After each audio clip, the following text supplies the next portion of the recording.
maal godhaatte nasii? Agaraan koo namni quba wayii qaba.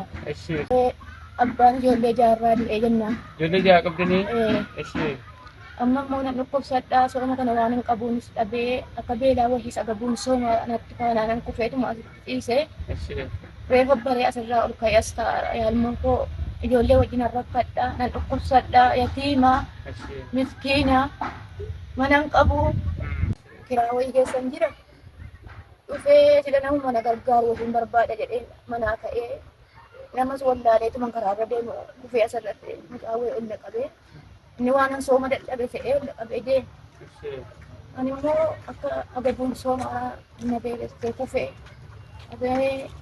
waa sooma jedhee wantaa qabaadhee waa isin daakkanne waa isin bitanne akkuma kanaan sooma kana akkamitti qabdanii gaa? wallaahi agabuun akkuma jiru akkuma ni dhufedha qabe malee waa tokko rabbiin malee waan qabu ijoollee biyya tiimaa waan qabdu seenis ani waa bakkaan qabu haalii hin qabu obboleessaan qabu obboleettii hin qabu tokkichi rabbii tokkittii makooti nama itti madhuun qabu agabuun dhagaan kaan asurii ka'e soomaan jiru jechuudha rabbiin na allaa boonna beeka Mujahid bersina berkat semua jahat kena kami aku isi ya biasa dan juga aku suka berkut dengan kesedihan aku.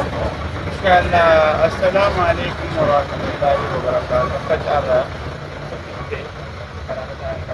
gaggabduu qabaa jedhani alkuba ijoollee ja'an qaba abbaa manaan qabu wallaahi waa tokko edaa akka isaanitti man seenaa baay'eedha baay'ee qorataa ta'e edallee asuurii malee soomaara waan nyaannee jedhani akkasuma Akkasi wallaahi rabbi ragaabu asuurii nyaannee jedhani obboleeyyan kiyya namni raffisini laaftus namni musliima jedhanii raamadaanaa qabdani jettan haadha keenya kana